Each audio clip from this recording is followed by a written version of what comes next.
Look at this giant donut-shaped region far away from Earth, beyond the orbit of Neptune.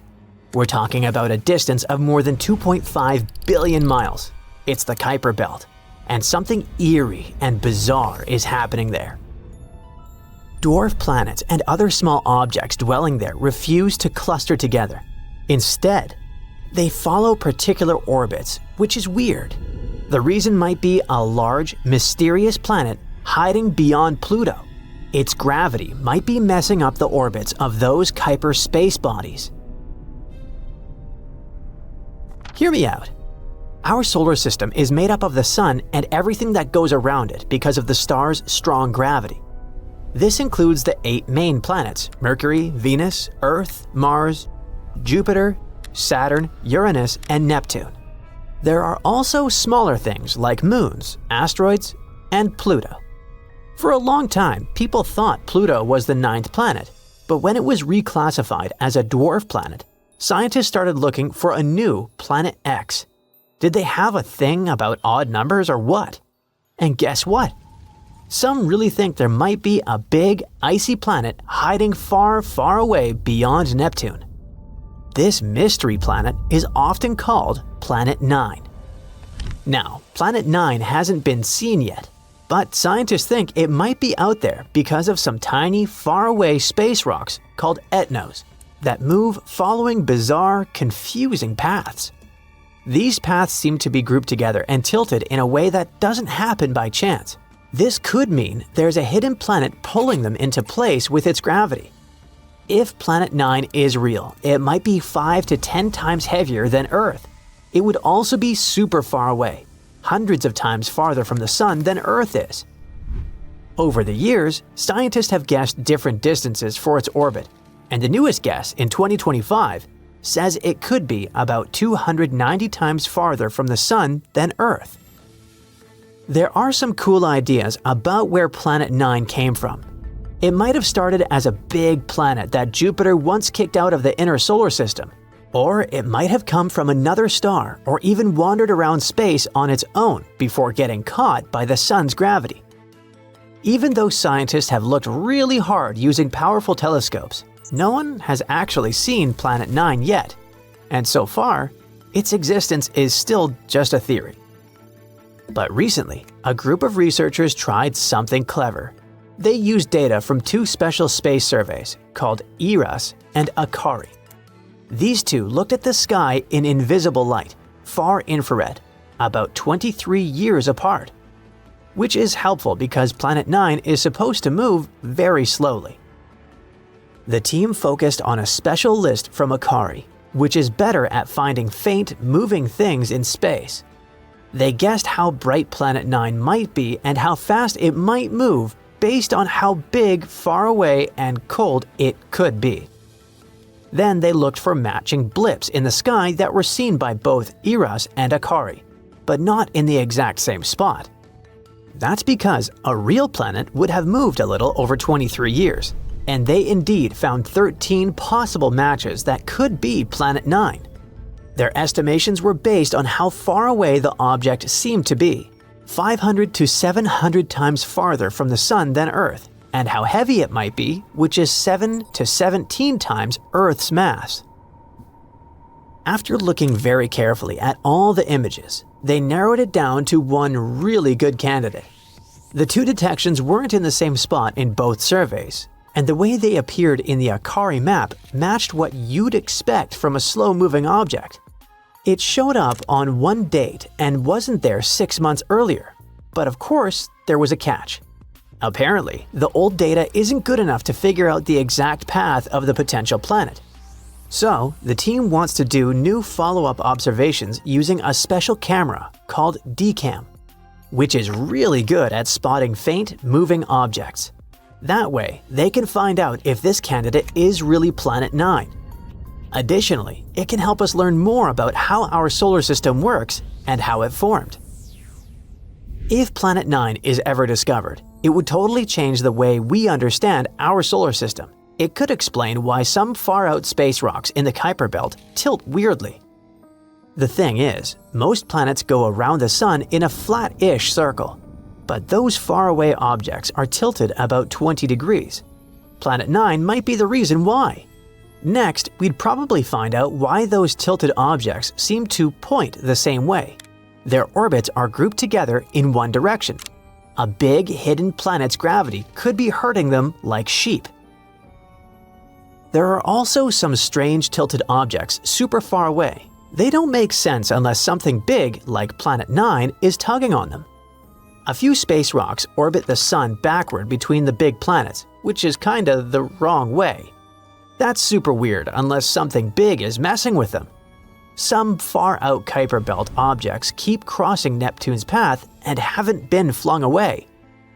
That's because Planet 9 might be helping keep their orbits stable over a long time. Another cool thing is that if Planet 9 existed, it would be a super-Earth, a kind of planet we see a lot around other stars, but we don't have in our solar system yet. So finding one here would make our solar system more like the others out there. Throughout history, people have been wondering if there could be hidden planets far beyond Neptune, even before Pluto was found.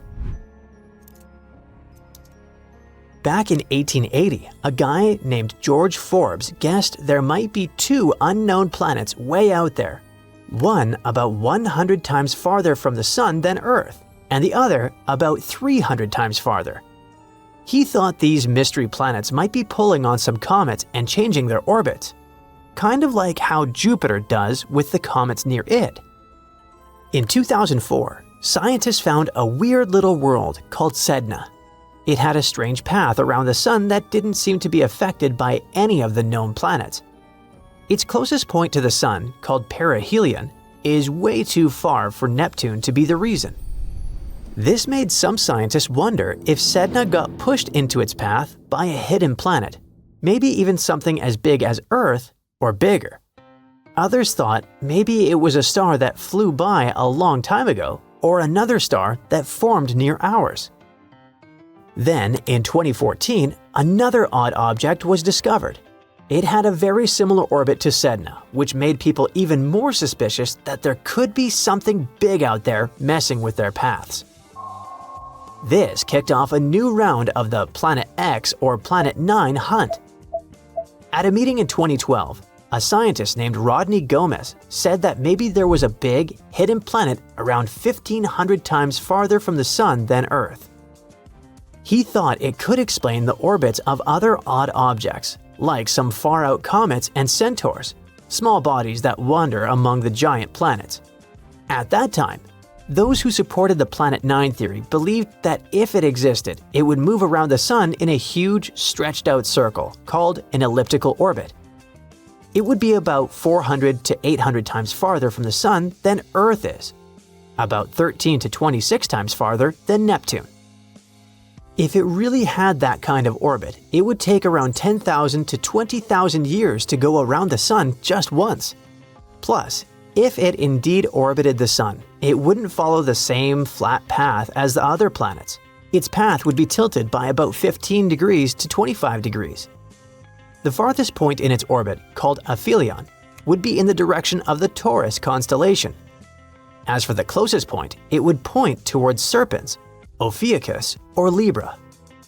As for the composition of Planet 9, it would probably be a lot like Uranus or Neptune. It would have a thick atmosphere made of hydrogen and helium, and it would be super cold, negative 375 degrees Fahrenheit. Its core would be made of iron, and its middle layer would be full of rock and water ice. At the same time, if the planet was smaller and denser, then it might be more like Earth, with a rocky surface instead of a gassy one. According to a scientist named Mike Brown, if Planet 9 was real, a space probe would reach it in about 20 years if we used a powerful slingshot path around the Sun. Across millennia, scattered among clay tablets, sacred scrolls, and whispered myths, humanity has preserved haunting tales of a celestial anomaly, a rogue planet, a cosmic saboteur whose rare appearance heralds disaster and upheaval. The Sumerians called it Nibiru, the planet of crossing. Egyptians feared it as the destroyer. Biblical texts knew it as the wormwood star. Are these merely the colorful myths of ancient peoples, or are they fragmented memories of an all-too-real cosmic threat? Modern science, once quick to dismiss such legends, is now forced to reconsider. In 2016, astronomers Konstantin Batygin and Mike Brown from Caltech presented mathematical evidence suggesting the existence of a massive planet at the far edge of our solar system, Planet 9. Their calculations describe a world 5 to 10 times the mass of Earth, on a highly elongated orbit that takes between 10,000 and 20,000 years to complete a single revolution around the Sun. Here's where ancient myth and modern astrophysics begin to blur. Sumerian cuneiform tablets, dating as far back as the 4th millennium BCE, contain astonishingly accurate astronomical data. They describe a solar system of 12 celestial bodies, including a mysterious 12th planet, Nibiru. How did ancient people know about Neptune, discovered only in 1846, or Pluto in 1930? Were they simply guessing, or did they remember something we've forgotten?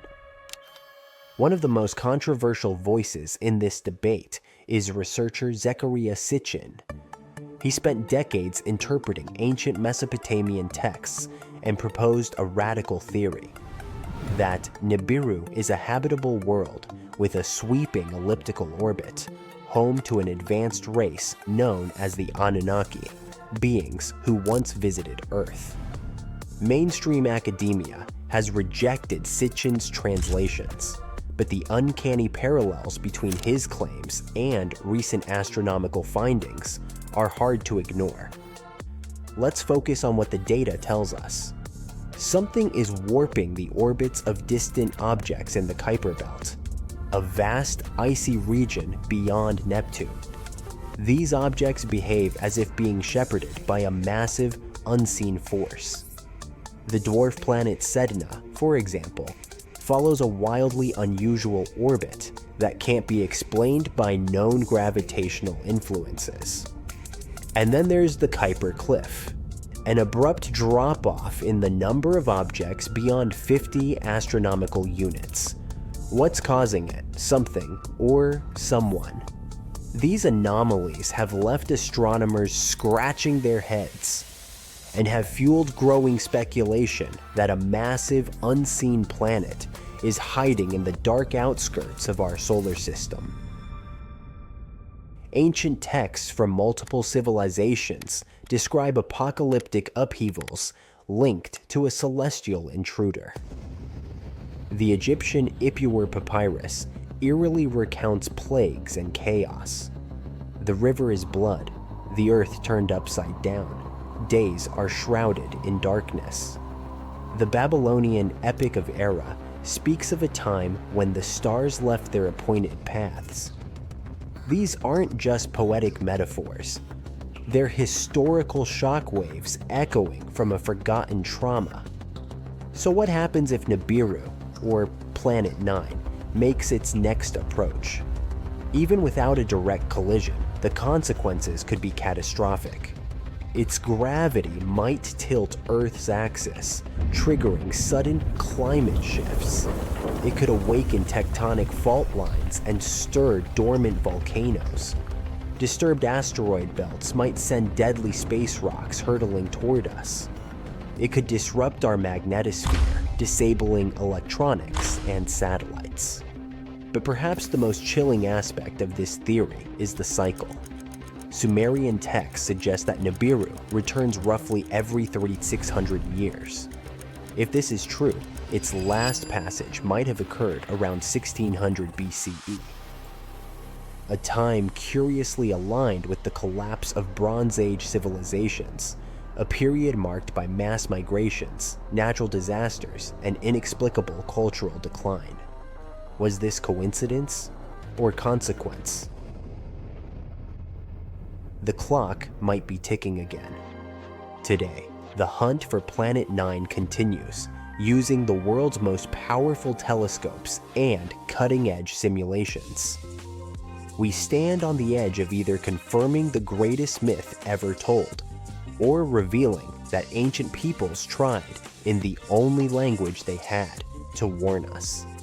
It may not bear the name Nibiru, it may not carry golden tablets or alien emissaries, but if it exists, its return will reshape everything we think we know about history, science, and our place in the cosmos.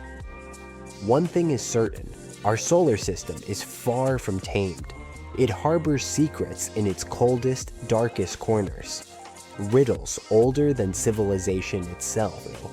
And perhaps, just perhaps, the old stories were never stories at all. Maybe they were prophecies. Maybe they were the echo of survivors. Maybe the star of change is already on its way.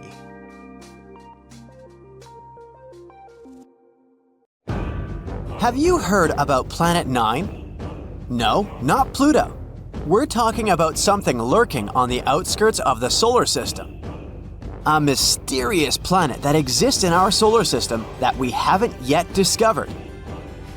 We've been looking for it for years, but finally, it seems like scientists found a key to solve this mystery. Planet 9 is a hypothetical planet. Astronomers have been on the hunt for it for quite some time now, but it's so elusive that they've only been able to piece together a few details about its potential characteristics. One thing we do know is that Planet 9 has to be a massive world, possibly up to 10 times the mass of Earth. That's one big planet. It's also thought to be a distant wanderer, hanging out somewhere between Neptune and Pluto. Some scientists think that Planet 9 might actually be a mini Neptune, with a thick, gaseous atmosphere and a rocky core. Others speculate that it could be an icy world with a solid, frozen surface and a thick layer of hydrogen and helium gas.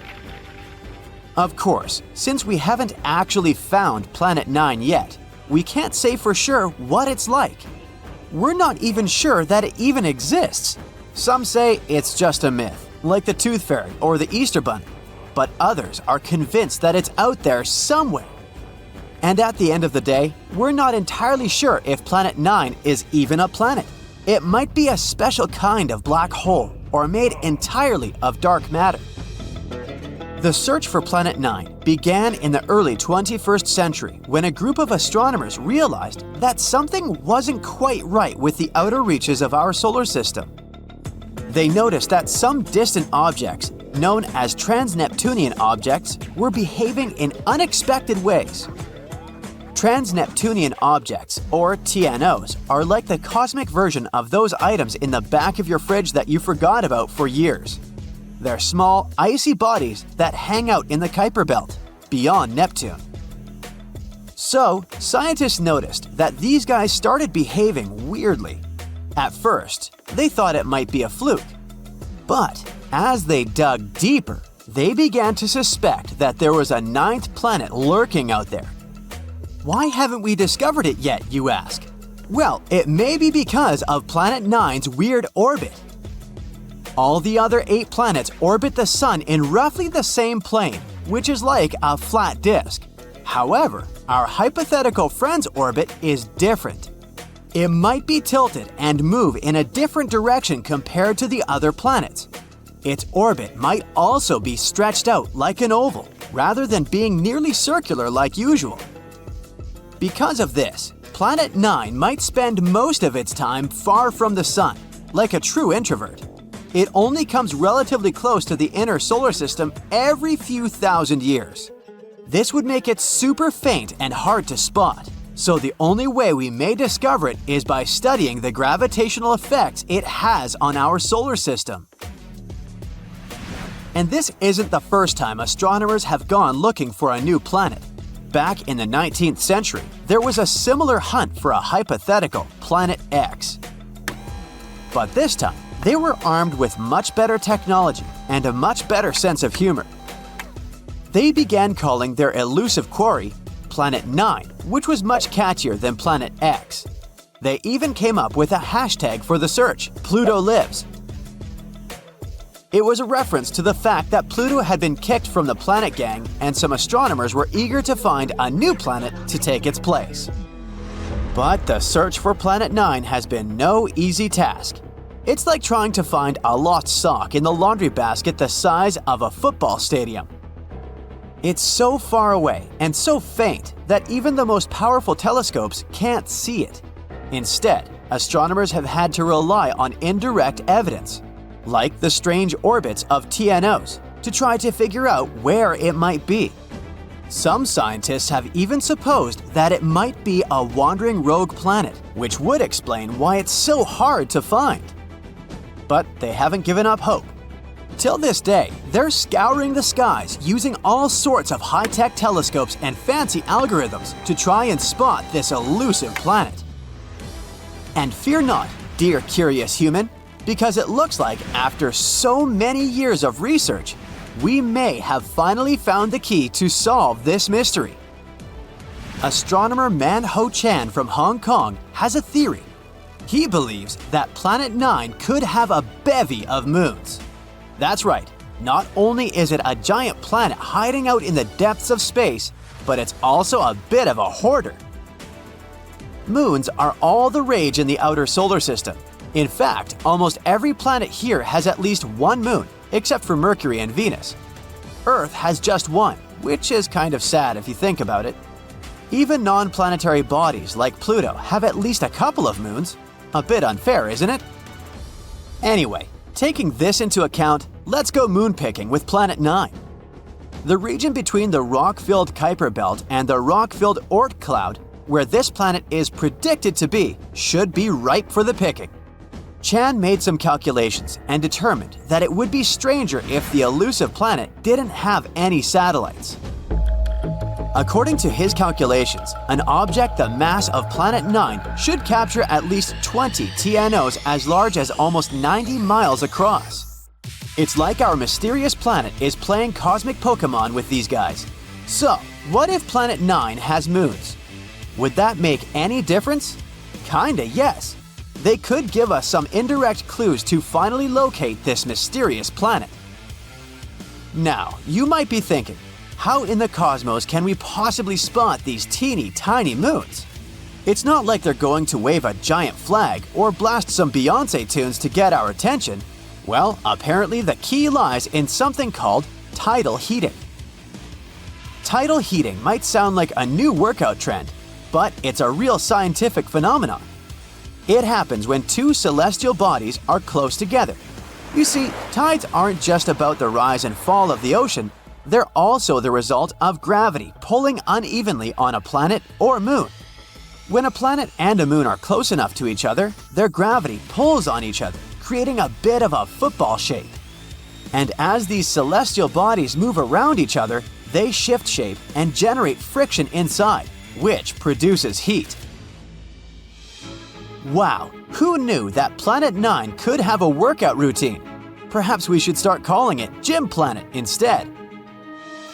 Anyway, if Planet 9 has any moons, the gravitational pull from these moons would cause it to change shape constantly, generating heat in the process. And we might be able to detect this mysterious planet through the heat produced by those moons, even though it gives off no other signals. Now, before you get too excited, finding them won't be a walk in the park. They're incredibly small and would be very far away from us.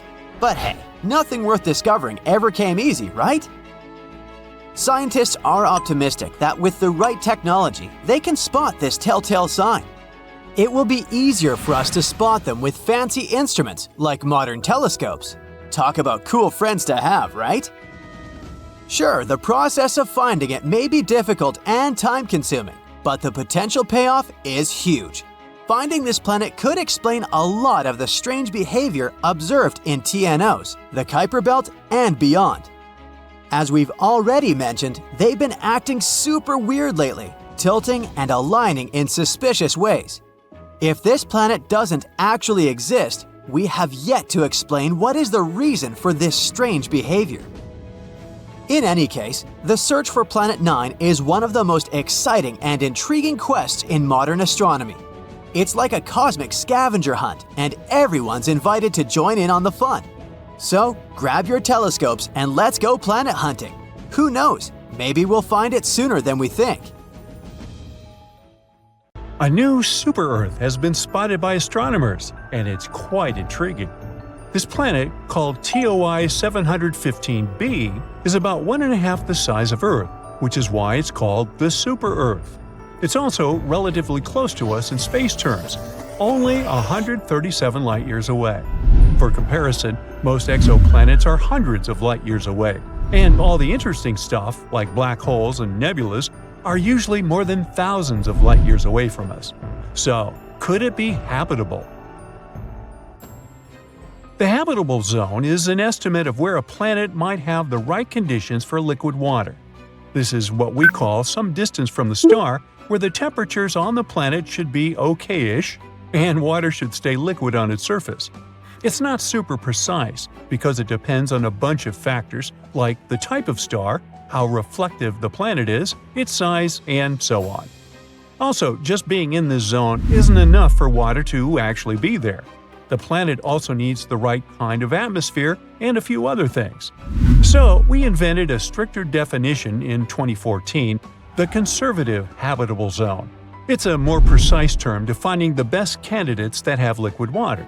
Otherwise, we get too many potentially habitable planets that are not actually habitable at all.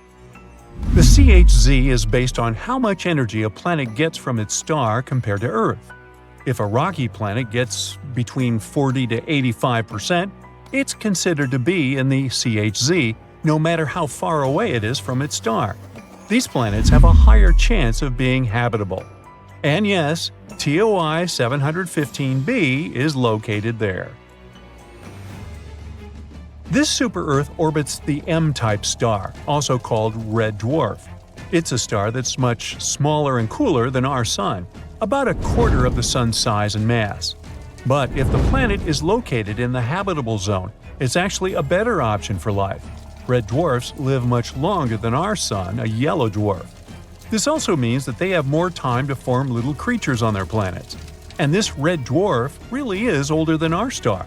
Our Sun is 4.6 billion years old, and this star is 6.6 billion years old, give or take a few hundred million. It doesn't have much magnetic activity, so it's not dangerous. It doesn't flare up like younger red dwarfs.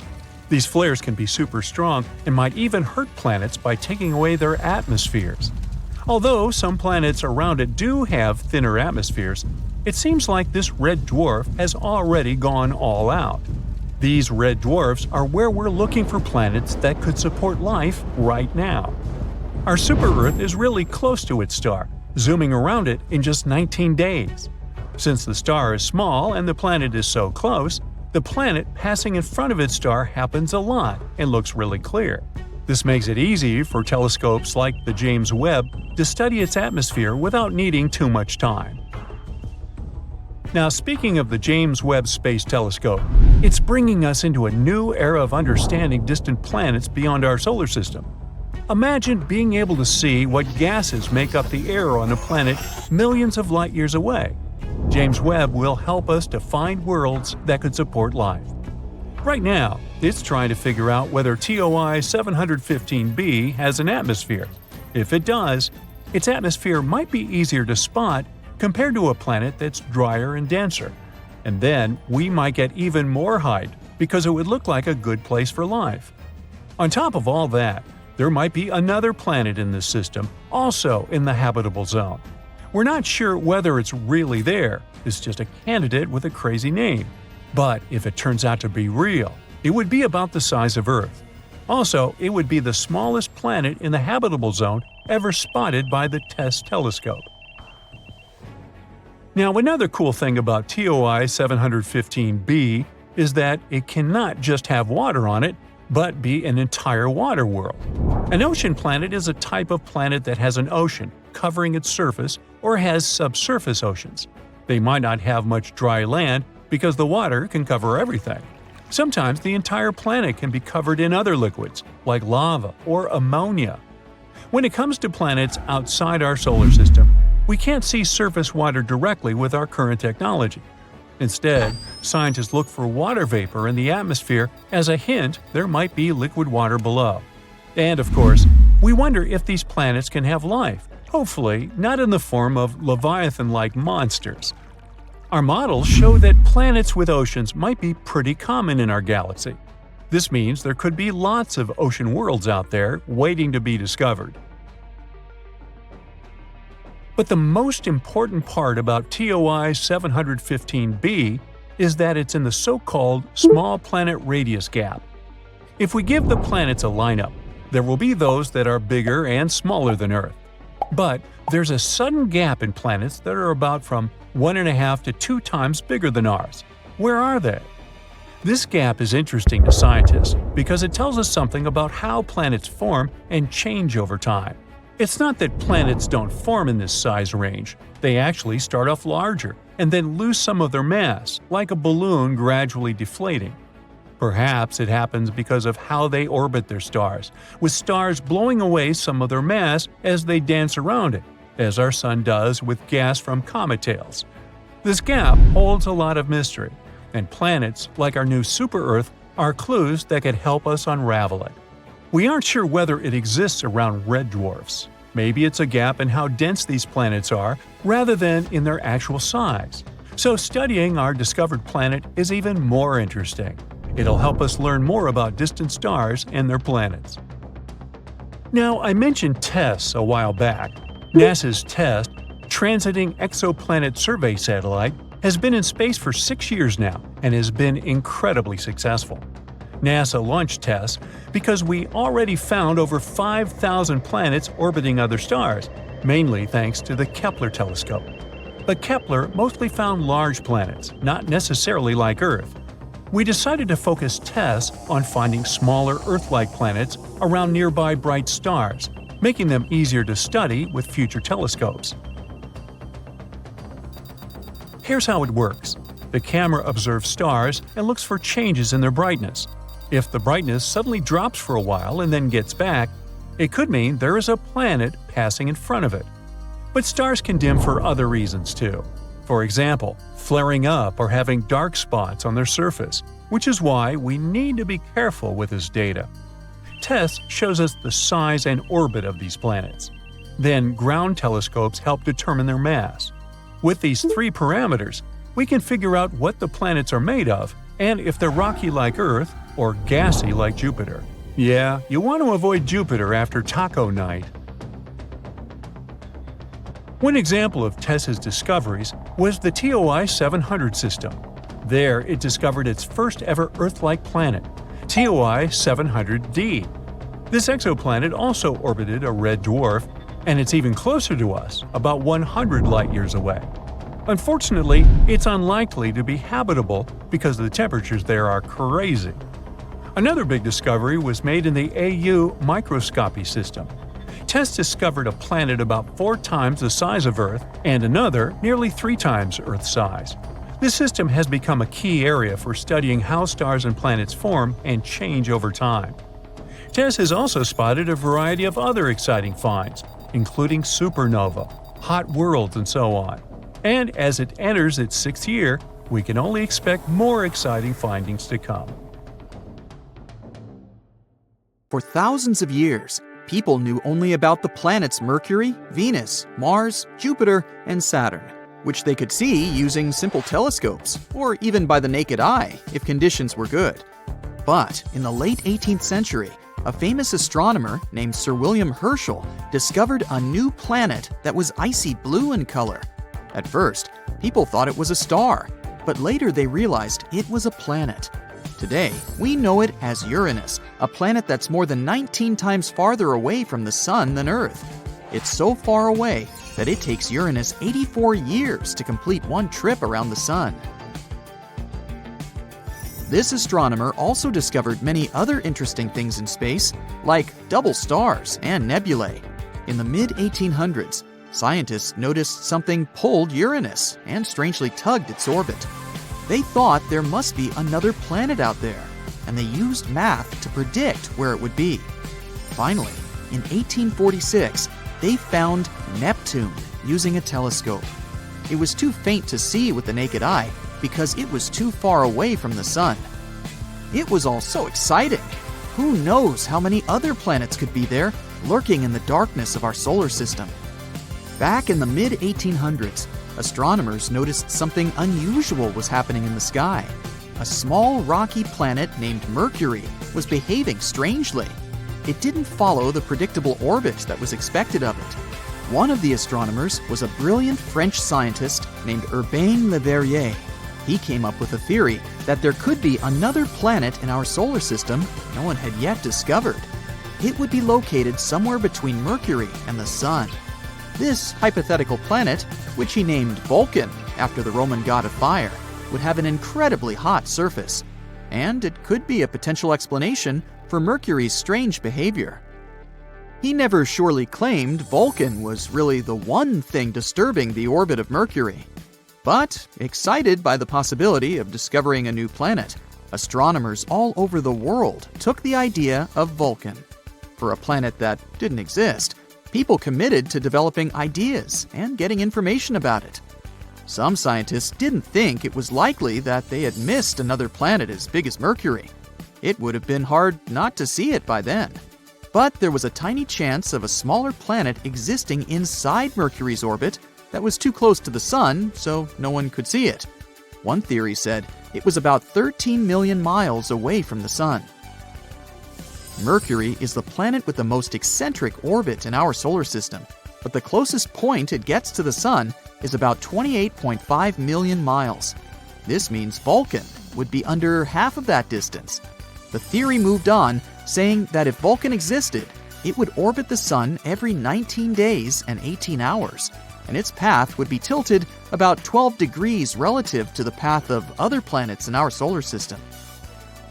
Vulcan's position at its furthest point from the Sun would still be too close to the Sun to be seen with the naked eye, even during twilight. The only chance of seeing Vulcan would be during a solar eclipse, or when it passed in front of the Sun, which, as the theory said, would be 2 to 4 times a year. They had a theory that this mysterious planet was so close to the Sun that it could only be seen during a total solar eclipse when the moon blocked out the Sun's blinding glare. So, every time there was an eclipse, scientists would peer at the Sun, hoping to catch a glimpse of Vulcan. They were trying really hard, but no matter what, they couldn't find this mysterious planet. Some astronomers claimed to have spotted it during eclipses, but no one could ever confirm or find evidence for that. The theory of Vulcan was left waiting for some better times. Einstein had a different idea. You know about his theory of general relativity, right? That's where he claimed gravity wasn't some sort of natural force, but a result of space-time curved because of the presence of giant space objects, like planets and stars. Planets circle around the Sun in their usual orbit because space-time is curved. That means the planets are kind of falling towards the central star of our solar system. And Einstein tried to explain Mercury's unusual orbit using his own theory of relativity.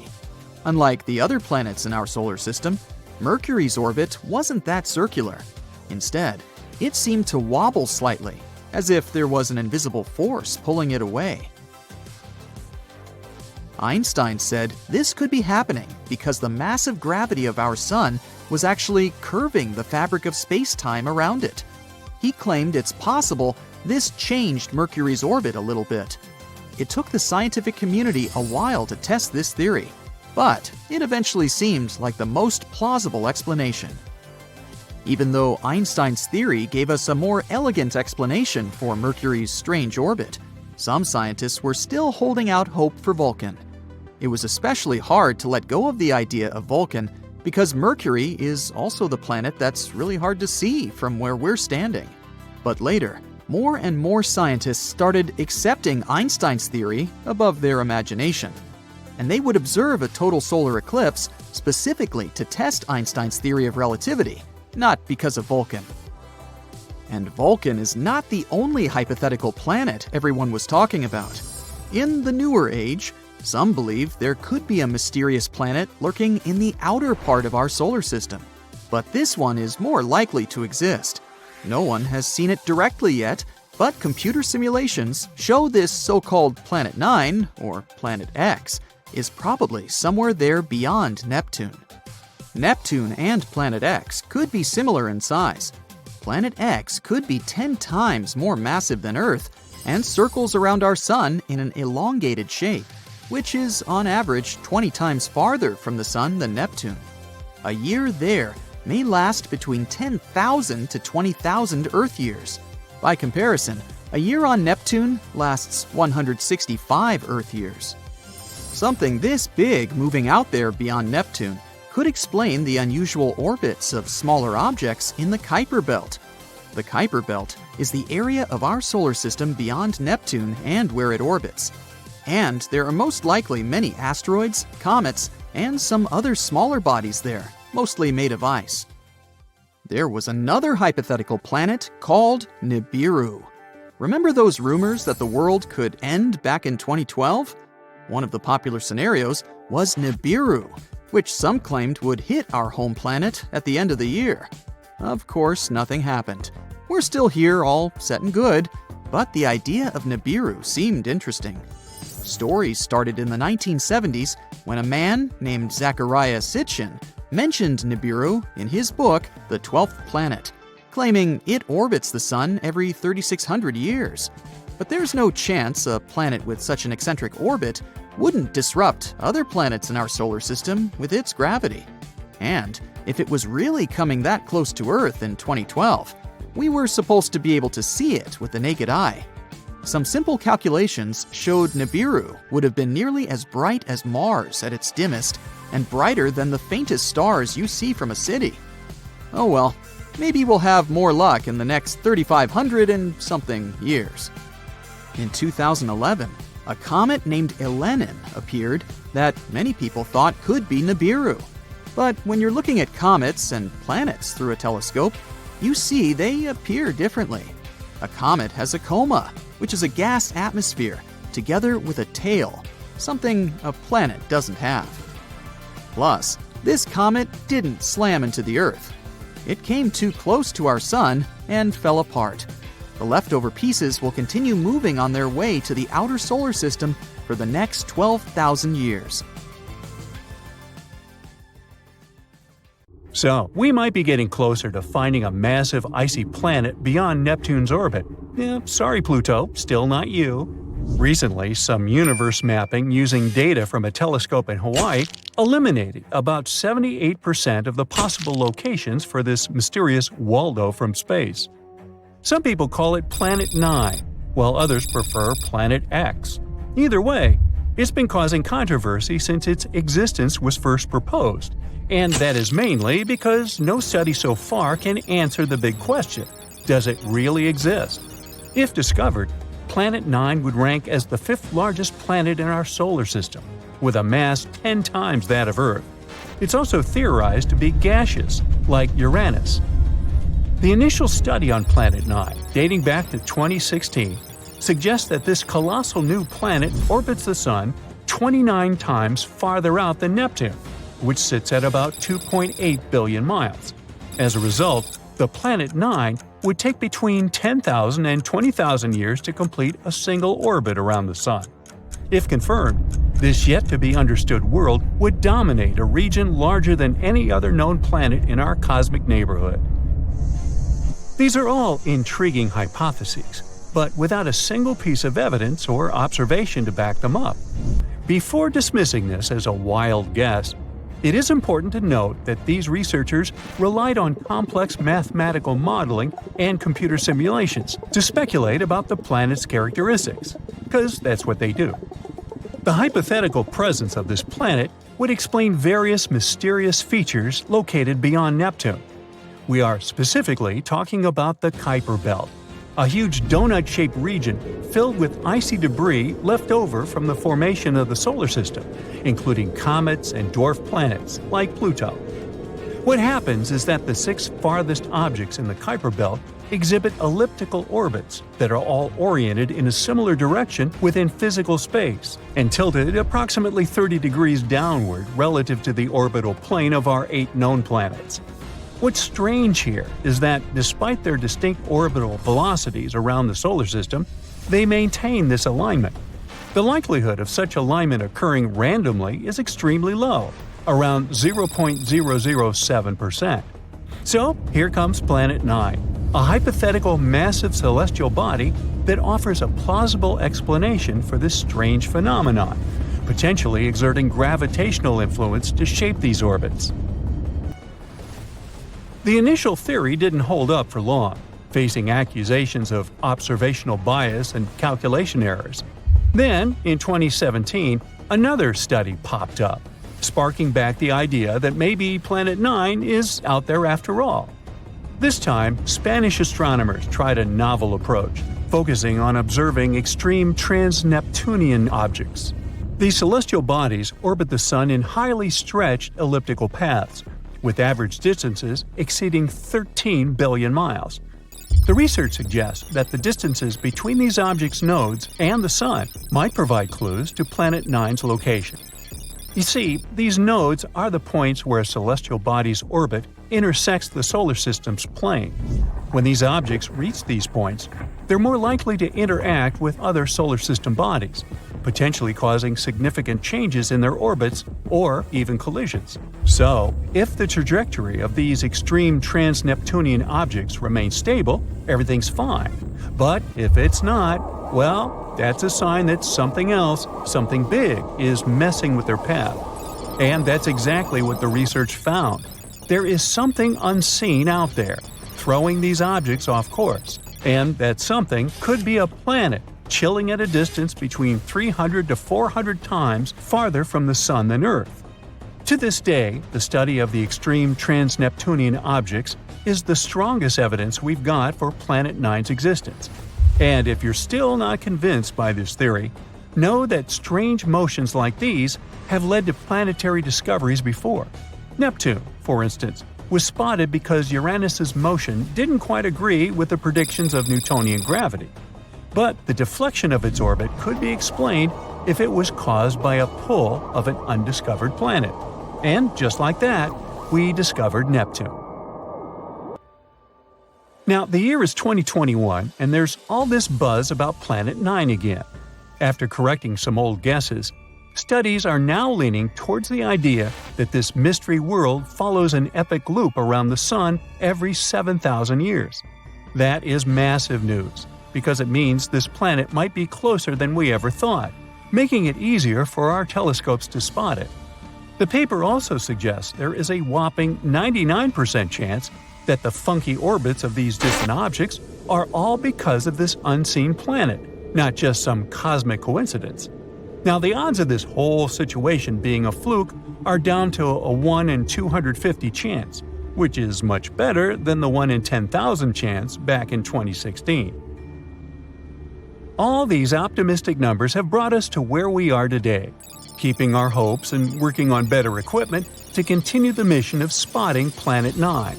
As mentioned earlier, researchers in Hawaii created some kind of treasure map utilizing the Panoramic Survey Telescope and Rapid Response System to eliminate 78% of its locations. This is great news, considering how challenging it is to find a planet-sized needle in a cosmic haystack. But unfortunately, Planet 9's presence remains a ghost in the dark outer reaches of our solar system. Enthusiasts are still convinced of its existence and believe it is only a matter of time before we celebrate the discovery of Earth's new cosmic cousin. They're putting their hopes on the Vera C. Rubin Observatory, which is currently under construction in Chile and is scheduled to begin science operations in late 2025. Over the course of 10 years, this observatory will scan the entire southern hemisphere sky every few nights with a 27-foot, fast-moving telescope equipped with the largest digital camera in the world. The idea is to catalog everything in the solar system, reaching out to and beyond Neptune, and tracking the movements of millions of celestial objects, including space junk, asteroids, comets, and stars. If Planet 9 is indeed out there, this next-generation telescope could be the one to find it. The existence of this mysterious planet is far from being universally accepted in the scientific community. That is simply because Planet 9 isn't the only explanation for the strange phenomenon occurring beyond Neptune. One theory suggests that a group of distant objects, such as dwarf planets, comets, and moons, might be collectively influencing the orbits of the extreme trans-Neptunian objects. Others believe that a black hole is behind all this. These compressed masses are some of the densest objects in the universe, potentially capable of affecting the orbits of other masses, like how this supposed ghost Planet 9 is believed to be doing. Another bold perspective suggests that our current understanding of the laws of gravity is flawed, actually incomplete. This theory, known as modified Newtonian dynamics, proposes that these distant icy objects exhibit strange behavior not due to influence from another planet, but rather because the immense gravitational field of the Milky Way is influencing them. However, even supporters of this theory acknowledge that it is too early to draw firm conclusions, and much more extensive research is still required. While we continue our relentless hunt for Planet 9, some astronomers have taken it a step further, suggesting the existence of a hypothetical Planet 10. This world has a mass and size like that of Mars or Earth and is located on the edges of the Kuiper Belt. But the thing is, if this alleged Planet 10 is indeed as small as scientists believe, it might not have enough gravity to clear its orbit of debris. And that is pretty similar to what happens with Pluto, being one of the reasons why it got into trouble back in 2006. So yeah, it's better not to get too excited. This supposed Planet 10 might end up classified as another dwarf planet. This terrifying but very much real image emerged just recently. In it, you can see something that looks like it belongs in a science fiction movie. From far above Earth, aboard the International Space Station, an astronaut captured something astonishing over Louisiana. A gigantic jet blasting upward straight into the sky. It looks as if Earth is sending a signal skyward. Can science explain this eerie phenomenon? Apparently, it can. This energy blast is called a gigantic jet, and it's one of the rarest and most powerful kinds of lightning we know about. Unlike regular lightning, which strikes down toward the ground, gigantic jets shoot up from storm clouds, and they can stretch for more than 50 miles into the sky. Sometimes they even reach the ionosphere, the layer where Earth's atmosphere starts blending into outer space. To give you an idea, space officially starts around 62 miles above sea level, and the ionosphere stretches from about 50 to 400 miles up. Shockingly, scientists have only known about gigantic jets for about 20 years, and we're still figuring out exactly how they work. One theory is that something inside the storm cloud blocks the lightning from escaping downward. So all this pent-up energy looks for another way out and ends up blasting upward into the sky. But honestly, we still don't fully understand why it happens. Gigantic jets are also extremely rare. Scientists think that they happen only around 1,000 times a year on the entire planet. And when they do happen, they carry a lot of energy. We're talking more than 50 times the power of a normal lightning bolt. The strongest gigantic jet ever recorded happened in Oklahoma in May 2018. It was intense, reaching a temperature of 8,000 degrees Fahrenheit and releasing about 60 times more energy than regular lightning. In other words, it was a huge burst of electricity flying straight into the sky. Most of the photos we have of gigantic jets come from satellites or astronauts on the International Space Station. But a few have also been captured from airplanes flying over storms. The latest jaw-dropping image was taken on November 19, 2024, by an astronaut aboard the ISS. At first, the picture wasn't released by NASA or any space agency, but one photographer, known for tracking and photographing rare lightning events, found the photo by accident. He was browsing through a NASA-run website called the Gateway to Astronaut Photography of Earth, which hosts photos taken by astronauts. There, he spotted images showing a giant lightning jet. Eventually, the photos were brought to public attention on February 26, 2025, and they've also been turned into a time-lapse video on YouTube. We still don't know exactly about the exact spot where the jet happened. Thick storm clouds covered the ground in the pictures. But based on where the ISS was flying at the time, the jet probably happened just off the coast of New Orleans. Speaking of other images of the gigantic jets, a photographer living in Puerto Rico was taking pictures of a storm moving through the area. That same storm would later grow into Hurricane Franklin. While watching the skies, he saw something truly amazing. Several massive lightning bolts shooting straight up out of the storm clouds, stopping just below the edge of space. No wonder. According to a 2022 study, gigantic jets happen most often in tropical areas, and they're more likely during fast-growing storms, like Hurricane Franklin. Gigantic jets often end with thin, red, branch-like lightning tendrils. These faint red flashes are very similar to another rare type of lightning called sprites. Those sometimes look like giant glowing jellyfish in the sky. In 2023, an astronomer named Stanislav Kaniansky in Slovakia captured one of the clearest images of a sprite ever. It happened during a thunderstorm over Central Europe on August 14th, and he spotted it near his home. In the photo, you can see a huge glowing red structure with zigzag patterns stretching over 31 miles across the sky. But like all sprites, it only lasted a fraction of a second before fading away. Sprites happen when lightning sends electrical energy upward into the upper part of Earth's atmosphere, instead of just downward like regular lightning. This energy creates glowing strands of plasma, which is basically electrified gas, way up in the ionosphere. Since sprites are so fast and often hidden by thick clouds, they're very hard to photograph. But Kaniansky got lucky. The thunderstorm was about 200 miles away from him, so he had a clear view just above the tops of the storm clouds. That perfect angle helped him capture this stunning phenomenon. There are many different kinds of lightning, and some of them are not only rare but also super dangerous. Let's take ball lightning, for example. It's exactly what it sounds like, a glowing, floating ball of light that appears during thunderstorms. It's also one of the weirdest and most mysterious forms of lightning. People have seen these strange light balls, usually about the size of a grapefruit, slowly spinning or hovering just above the ground.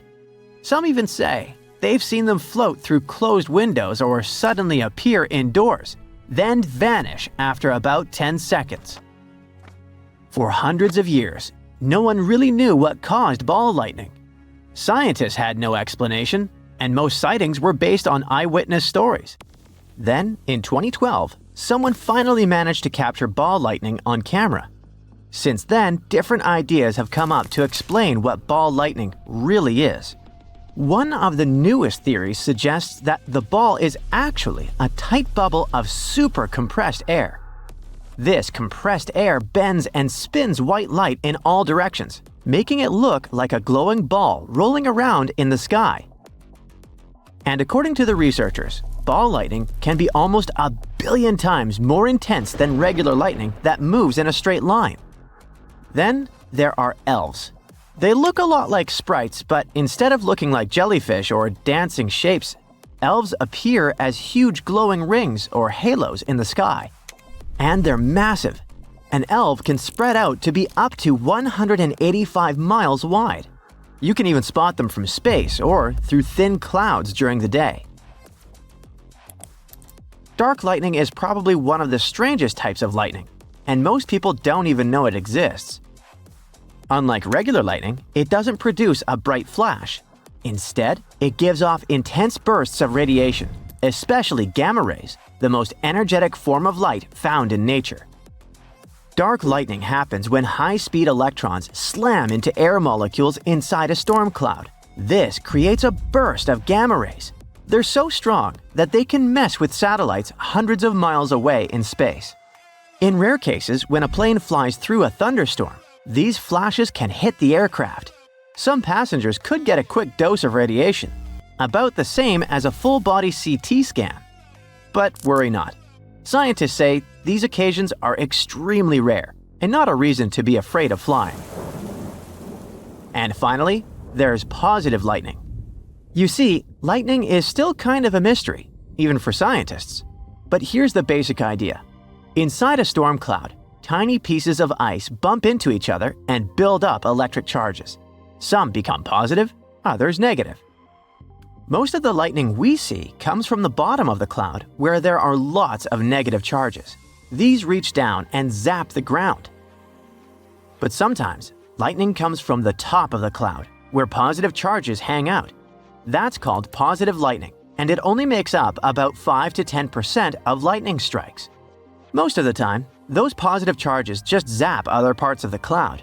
But sometimes, they shoot all the way down to the ground.